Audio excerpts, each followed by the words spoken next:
주님께서 여러분과 함께 또한 사제의 영과 함께 요한이 전한 거룩한 복음입니다. 주님 영광 받으소서. 그때 예수님께서 갈릴레아 호수 곧 티베리아스 호수 건너편으로 가셨는데 많은 군중이 그분을 따라갔다. 그분께서 병자들에게 일으키신 표징들을 보았기 때문이다. 예수님께서는 산에 오르시어 제자들과 함께 그곳에 앉으셨다. 마침 유다인들의 축제인 파스카가 가까운 때였다. 예수님께서는 눈을 드시어 많은 군중이 당신께 오는 것을 보시고 필립보에게 저 사람들이 먹을 빵을 우리가 어디에서 살 수 있겠느냐 하고 물으셨다. 이는 필립보를 시험해 보려고 하신 말씀이다. 그분께서는 당신이 하시려는 일을 이미 잘 알고 계셨다. 필립보가 예수님께 대답하였다.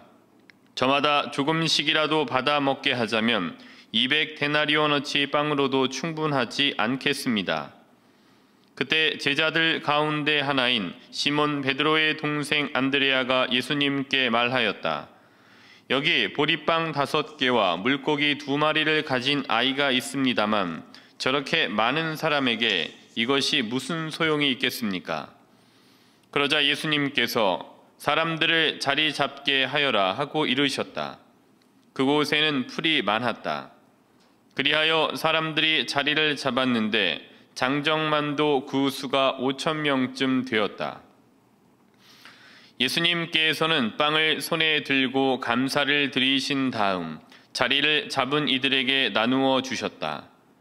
물고기도 그렇게 하시어 사람들이 원하는 대로 주셨다. 그들이 배불리 먹은 다음에 예수님께서는 제자들에게 버려지는 것이 없도록 남은 조각을 모아라 하고 말씀하셨다. 그래서 그들이 모았더니 사람들이 보리빵 5개를 먹고 남긴 조각으로 12광주리가 가득 찼다. 사람들은 예수님께서 일으키신 표징을 보고 이분은 정말 세상에 오시기로 되어 있는 그 예언자시다 하고 말하였다. 예수님께서는 그들이 와서 당신을 억지로 모셔다가 임금으로 삼으려 한다는 것을 아시고 혼자서 다시 산으로 물러가셨다. 주님의 말씀입니다. 그리스도님 참미합니다.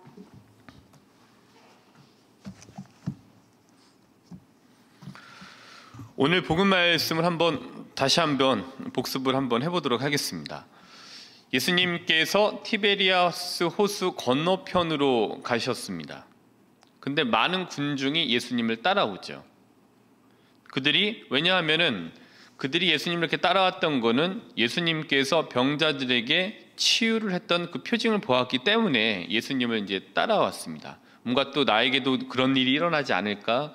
저분은 다르시구나라는 어떤 기대감을 갖고 예수님이 가시는 곳에 그들도 따라왔죠.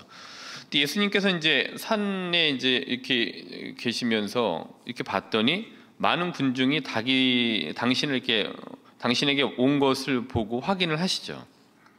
그리고 나서 자리를 잡고 나서 예수님께서 이제 이미 마음에다가 무엇을 할지를 결정을 하시고 자신의 제자였던 필립보를 좀 시험해 보시려는 작정으로 이제 필립보에게 이렇게 말씀을 하십니다. 저 사람들이 먹을 빵을 우리가 어디에서 살 수 있겠느냐라고 필립보에게 물으시죠. 그러자 이제 필립보가 예수님께 대답을 합니다. 저마다 조금씩이라도 받아 먹게 하자면 200데나리온어치 빵으로도 충분하지 않겠습니다라고 대답을 해요. 근데 이제 좀 이렇게 진행이 되다가 그때 시몬 베드로의 동생 안드레아도 필립보와 비슷한 취지로 예수님께 말씀을 드립니다. 여기 보리빵 5개와 물고기 2마리를 가진 아이가 있습니다만 저 많은 사람에게 이게 뭐 별로 무슨 소용이 있겠습니까? 라고 하면서 필립보와 이제 비슷한 취지의 말을 해요. 이게 이제 그냥 놓고 봤을 때 정상적으로 봤을 때는 그렇게 보일 수가 있습니다. 사람들이 자리를 잡았는데 봤더니 장정만 두면 5,000명이라고 되어져 있습니다. 5,000명이면 굉장히 많은 숫자인데 그리고 나서 예수님께서 이제 그 있던 빵을 손에 들고 감사를 드리신 다음에 거기에 있던 이들에게 빵과 물고기를 나누어 주시죠. 근데 그 빵과 물고기를 나누어 주셨는데 그들이 모두 배불리 먹은 다음에 남은 빵 조각을 모아봤더니 12광주리가 가득 찼다라고 되어져 있습니다. 그리고 나서 그런 걸 봤던 사람들이 예수님을 예언자이시라고 여기면서 그분을 억지로 임금으로 삼으려 한다는 것을 아시고 혼자 다시 산으로 올라가십니다. 이게 오늘 전체 오늘 복음의 내용 요약인데요. 그래서 오늘 말씀 이 안에서 보면은 또 마찬가지로 여러 가지로 묵상을 해보실 수가 있습니다. 본인이 처한 상황, 또 본인의 묵상 스타일, 또 본인이 지금 가지고 있는 마음 상태에 따라서 여러 가지를 묵상을 하실 수가 있는데 오늘은 좀 성공과 성숙이라는 관점에서 오늘 복음 말씀을 한번 같이 제가 해봤던 거를 좀 나누어 드리도록 하겠습니다.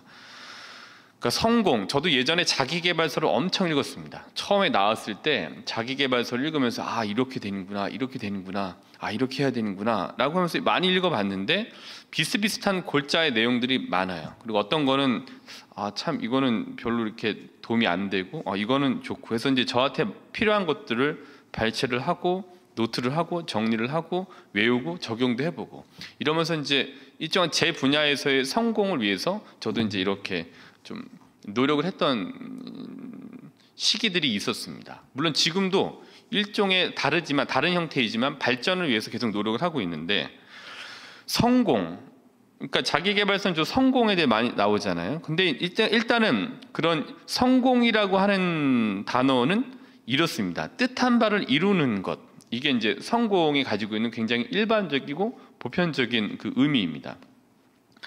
근데 반면에 아니고 성숙이란 말은 이제 또 있는데 성숙이란 말은 거는 이제 몸과 마음이 자라서 몸만 자라는 게 아니라 마음도 자라서 어른스럽다라는 뜻이 바로 성숙이 가지고 있는 의미입니다.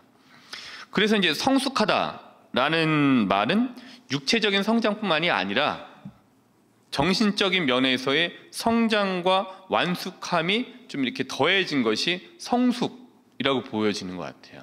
그러니까 성공보다는 더 큰 범위가 성숙의 크기인 것 같아요. 그래서 사업 성공과 사업 성숙이라는 말 중에 더 잘 어울리는 말은 사업 성공이라는 말이 더 잘 어울려요. 근데 영적인 성공보다는 영적인 성숙이 좀 더 잘 어울려요. 그리고 성공한 신앙보다는 성숙한 신앙이 더 잘 어울립니다. 그러니까 이제 성공은 그냥 외적으로만으로도 그 사이즈만으로도 그냥 성공했다고 할 수 있지만 성숙은 외적인 크기의 비대해짐과 확장된 것만 놓고 성숙했다고 얘기는 하지 않죠.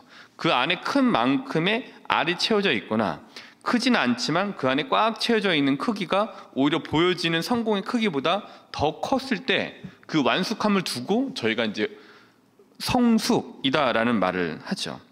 그러니까 물론 사업을 하시는 분들은 사업을 성공 분명히 하셔야 됩니다. 근데 사업 성공과 함께 성숙한 성공을 위한 진화 역시도 꼭 필요합니다. 제 기준으로는 이제 이 부분은 성공과 성숙에 대한 제 기준은 그렇습니다. 왜냐하면 성공은 저에게 있어서는 그냥 완료형이에요. 완료형. 어떠한 것든지 간에 어떻게 성공했는지 몰라요. 그냥 수단과 방법을 가리지 않은 성공, 아니면 다른 어떤 좀 더 정직한 성공 등등의 여러 종류의 성공이 있고 성공은 일단 완료형처럼 느껴집니다. 근데 이제 성숙이라고 하는 거는 진행형으로 느껴져요. 그 어감 자체가. 그러니까 주위에 보면은 성공하고 싶어하는 분들이 많습니다. 반면에 성숙에 대한 이야기는 성공의 이야기만큼 자주 듣지는 이제 못하는 것 같아요. 근데 요즘은 성공보다는 좀 더 성숙한 사람을 원하는 시기라고 보여집니다. 오늘 이 복음 말씀을 성공이라는 단어가 주는 직관적인 그 성공이라는 단어가 주는 어감과 함께 일단 성공 구절 분석, 그리고 나중에 이제 성숙 구절 분석을 한번 이렇게 보도록 하겠습니다.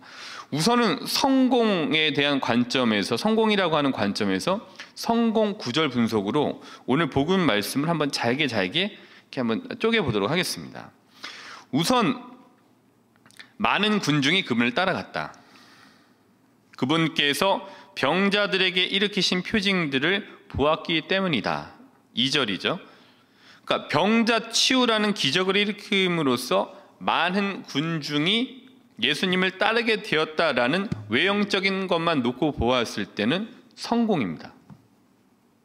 그 점에 있어서는 양적인 비대에 있어서만큼은 성공이에요. 또 5절입니다. 예수님께서는 눈을 드시어 많은 군중이 당신께 오는 것을 보시고, 그러니까 이 부분도 마찬가지인데요. 많은 군중이 몰린다라는 점에서 보면은 양적인 면에 있어서만큼은 성공이에요. 사람들이 몰리고 새가 커지기 때문이죠. 다음 11절입니다.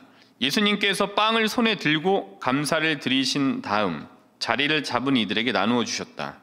물고기도 그렇게 하시어 사람들이 원하는 대로 주셨다라는 11절의 말씀. 그러니까 이 부분도 한번 보시면은 보리빵 5개 그리고 물고기 2마리, 물고기 2마리로 장정만도 5,000명이 되는 이들을 먹였다라는 점에 있어서는 굉장히 성공적이에요. 성공적으로 먹였습니다. 어떤 먹인다라는 측면에 있어서 그들이 불평하지 않고 그들이 먹었다, 못 먹은 사람이 없었다라는 점만 놓고 보면은 이것 역시도 굉장히 성공한 부분입니다. 성공이라는 건 노체 뜻한 바를 이루었다라는 성공의 측면에서 보면은 이것도 굉장히 성공적인 부분이에요. 12절 그들이 배불리 먹은 다음에, 그러니까 원하는 만큼 배불리 먹었다, 또 양도 채워주었다라는 점에 있어서는 성공이에요. 다음 12절부터 13절입니다. 버려지는 것이 없이 남은 조각을 모아라. 그래서 그들이 모았더니 보리빵 5개를 먹고 남긴 조각으로 12광주리가 가득 찼다. 그러니까 이제 처음에는 이걸 어떻게 먹을까 걱정이 됐잖아요. 그래서 200데나리온어치라 이 빵을 사더라도 200데나리온어치 빵을 사더라도 조금씩 먹이기에도 이거 걱정인데요.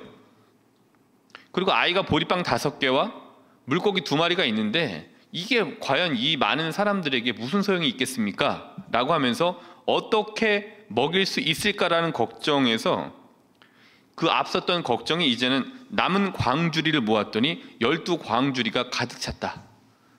이 부분 역시도 외적인 부분만 놓고 보면은 남았다라는 측면에서 보면은 굉장히 성공적인 피딩이라고 해야 되나요? 성공적인 먹임. 이건 굉장히 먹이는 이 뭔가를 먹었다는 것에 있어서는 성공한 부분이에요.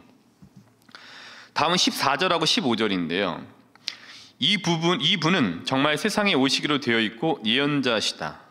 예수님께서는 그들이 와서 당신을 억지로 모셔다가 임금으로 삼으려 한다는 것을 아시고 혼자서 다시 산으로 올라가셨다. 그러니까 사람들이 예수님을 알아보고 예언자로 알아보고 그분을 임금으로 모시려고 했다라는 점에 있어서 일종의 권력을 거머쥘 수 있는 세력이 이만큼 점점 늘어난다라는 점에 있어서 보면은 외형적으로는 이것도 마찬가지로 성공입니다. 뜻한 바를 이룬다라는 측면에 있어서는 이 부분도 성공이라고 볼 수 있습니다.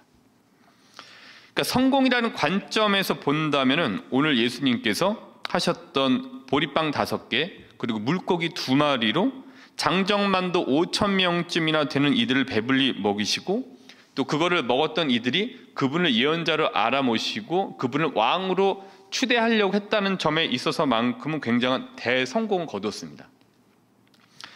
사람들에게 예수님을 알렸죠. 예수님도 알려졌죠. 점점 더 많이 알려지죠. 이를 통해서 추종자들이 생기면서 예수님의 그 세력이 커지는 것처럼 보이는 목표 달성이라고 하는 단기적인 측면에서 본다면 오늘의 복음 말씀은 그냥 성공적인 이야기를 오늘 보여주고 들려주고 있는 겁니다. 아주 대성공이죠. 그러나 오늘 제자들과 군중들의 입장에서는 더할 나위 없는 성공이었지만 예수님께서 원하시는 것은 기적의 성공이 아니라 기적을 보고 하느님을 새롭게 알아가는 성숙에 있었을 겁니다. 그렇게 묵상해 봅니다. 그러니까 오늘 그러면은 이 부분을 오늘 복음을 다시 성숙이라는 관점을 가지고 다시 한번 잘게 쪼개서 읽어보도록 하겠습니다. 자, 이른바 성숙 구절 분석이라고 그냥 명칭해 봤는데요. 2절입니다. 많은 군중이 그분을 따라갔다. 예수님께서 원하셨던 거는 아마도 많은 군중이 병자들의 치유를 보고 심판의 하느님이 아니라 자비의 하느님이심을 새롭게 알아가는 신앙적인 성숙에 있었을 겁니다.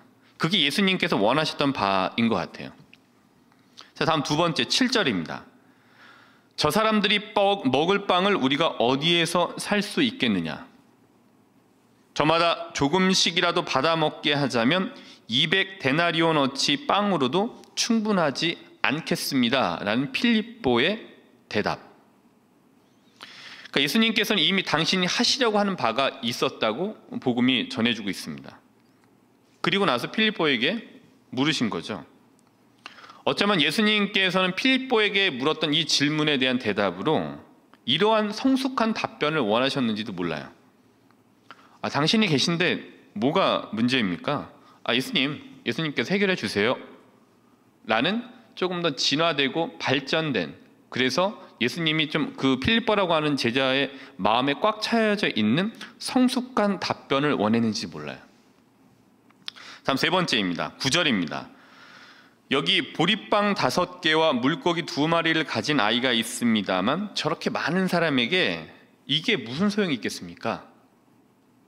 안드레아가 얘기를 했죠. 9절에서. 그러니까 이 안드레아의 이 얘기에서도 예수님께서 원하셨던 것은 아마도 필립보에게 원하셨던 것처럼 묵상된 것처럼 당신이 계신데 뭐가 문제입니까? 예수님, 저희가 어떻게 하면 될까요? 라는 좀 더 예수님이 더 가득 찬, 좀 더 성숙한 믿음을 가진 성숙한 제자로서의 성숙한 제안을 원하셨는지도 모릅니다. 그렇게 묵상해 봤습니다. 그러니까 성공 중심의 기적이 성공했다라고 보여지는 성공 중심의 기적은 성공만 보게 해요. 그러나 성숙 중심의 기적은 성공한 기적 안에 있는 하느님을 보게 하는 거죠. 그게 차이입니다. 성공을 보느냐, 하느님을 보느냐. 성공 중심의 기적이라는 점에서 오늘 제자들과 군중들은 빵이 불어나는 걸 봤어요. 물고기를 가득 모자랐지만 가득 남게 먹는 걸 보았습니다. 그러나 예수님께서는 제자들을 포함한 군중들이 성숙 중심의 기적을 보기를 원하셨는지도 몰라요. 그러니까 당시 먹을 것이 굉장히 부족했던 상황이 배불리 먹고도 남을 만큼의 상황으로 전환된 그 시점에서 하느님께서 그들과 함께 하셨다라는 것에 대해 머물기를 원하셨던 것이 예수님께서 진짜 원하셨던 게 아닐까? 그렇게 한번 묵상을 해봤습니다. 이 부분, 성공과 성숙 사이에, 그러면 성공한 이것보다는 성숙한 어떤 신앙을 위해서는 뭐가 필요할까? 저희가 루카복음 17장 11절부터 19절 나병 환자 10사람을 고쳐주신 복음 말씀을 한번 돌아가 보면 좋겠습니다. 예수님께서 예루살렘으로 가시는 길에 사마리아와 갈릴레아 사이를 이제 지나가시게 되었죠. 그래서 어떤 고을에 들어가셨는데 그때 나병 환자 10사람이 예수님께 마주오죠. 그리고 이제 멀찍이 서서 예수님께 말씀을 드립니다. 예수님, 스승님, 저희에게 자비를 베풀어 주십시오. 예수님께서 이제 그들을 보시고 나병 환자 10명에게 보시고 나서 가서 당신들의 몸을 사제들에게 보이고 깨끗해졌음을 증명받으십시오라고 이제 말씀을 하시죠. 그래서 그들이 이제 예수님 말씀을 듣고 이제 가는 동안에 봤더니 자기가 이렇게 몸에 있었던 그 병이 없어지고 깨끗해진 것을 봤죠. 그러자 그 10명 중에 한 사람이 하느님을 소리 높여 찬양하면서 예수님께 와서 예수님 발 앞에 엎드리면서 감사를 드렸습니다. 예수님께서 그들에게 말씀을 하시죠. 10사람이 깨끗해지지 않았느냐? 그런데 9은 어디에 있느냐?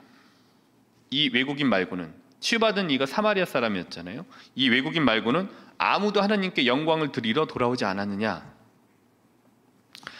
성공이라는 관점에서 본다면 10명의 나병 환자는 모두 성공했어요. 자기들이 원하는 바를 멀찍이 서서 예수님께 요청을 했고 예수님께서 자비를 베풀어 주십시오라는 말에 그 나병 환자들이 사제들에게 몸을 증명하러 가는 사이에 낫다라는 점에 있어서는, 치유라는 관점에 있어서는 성공한 겁니다. 예수님께 청을 하고 그 청대로 나병이 치유되는 성공적인 기적을 그들이 체험해요. 그러니까 치유에 열광하는 9명의 치유자의 모습은 오늘 복음에서 보는 것처럼 빵을 배불리 먹고 빵에만 열광하던 제자들과 군중들의 모습과 비슷한 것 같습니다. 근데 반면에 돌아와서 자신의 그 치유에 대해서 예수님께 감사를 드리던 사마리아 사람의 모습은 오늘 복음에서 빵을 걱정하던 필립보와 안드레아에게 예수님께서 바라시던 성숙한 제자로서의 모습이 바로 오늘 치유를 받았던 사마리아 사람의 모습에 있는 것 같아요. 마무리를 하자면 우리에게 성숙은 이렇듯 하느님께서 내 생활 전반에 개입하고 계심을 자주 발견함으로 이루어질 수 있다고 할 수 있습니다. 또한 예수님 앞에 오늘 사마리아 사람이 했던 것처럼 무릎을 꿇고 감사를 드릴 수 있을 때 성숙함으로 옮겨갈 수 있는 것 같습니다. 성공도 중요해요. 근데 이 성공을 더 값어치 있게 만드는 성숙함으로 가려고 하는 그 노력에는 예수님께서 계시고 하느님께서 내 삶에 전반적으로 개입하신다는 것을 알고 그분 앞에 성공한 모습으로 무릎을 꿇을 때, 감사를 드릴 수 있는 무릎을 꿇을 때 더 성숙해질 수 있게 되죠. 안에 예수님이 가득 차게 되는 겁니다. 성공을 위한 기도 좋습니다. 여러분 성공하셔야 됩니다. 여러분 잘 먹고 잘 사셔야죠. 당연한 겁니다. 그리고 한 가지 더, 성공을 하고 난 다음에는 성공에 대한 감사와 함께 성숙을 위한 기도를 바쳐야 됩니다. 성공과 성숙 사이에는 하느님의 개입과 그 개입에 대한 감사, 그게 필요한 거죠. 성공과 성숙이 비례하지 않습니다. 꼭 비례하진 않아요. 성공한 사람이 곧 성숙한 사람을 의미하지는 않습니다. 우리 주변에 성공했다고 보여지지만 그 사람을 보고 성숙한, 완숙한 사람처럼 안 보여지는 사람도 많이 있죠. 성공한 사제, 성공한 신부, 성공한 수도자는 성숙한 수도자, 성숙한 사제입니다. 성숙한 사제가 성공한 사제이고 성숙한 수도자가 성공한 수도자이죠. 성숙한 신자가 성공한 신자입니다. 그 성숙이라고 하는 것 안에 하느님이 개입하시고, 아, 그분이 이렇게 하시는구나, 이 내 안에 개입하셔서 이렇게 내 삶을 이렇게 끌어가시고 나를 어떻게 만들어 가려고 하시는구나라는 것에 대한 감사의 무릎을 꿇을 수 있을 때 성숙한 수도자, 감히 말씀드립니다만 성숙한 사제, 또 성숙한 신자 될 수 있게 되는 거죠. 우리의 성공 모델은 성숙한 사람들에게서 찾아야 됩니다. 하느님 앞에 무릎을 꿇고 감사해 주는 모습이 성숙한 신앙인입니다.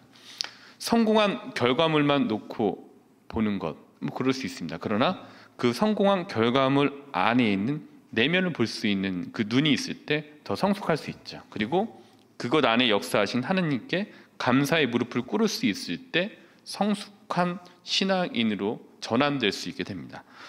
오늘 하루 하느님께서 함께하고 계심을 다시 한번 기억하도록 합시다. 그렇게 기억하려고, 또 그렇게 믿어보려고 노력하는, 기억해 보려고 노력해 보셨으면 좋겠습니다. 성공의 관점이 아니라 성숙의 관점에서 우리의 신앙을 키워나갈 수 있도록 오늘 미사 안에서 하느님께 은총을 청하도록 합시다.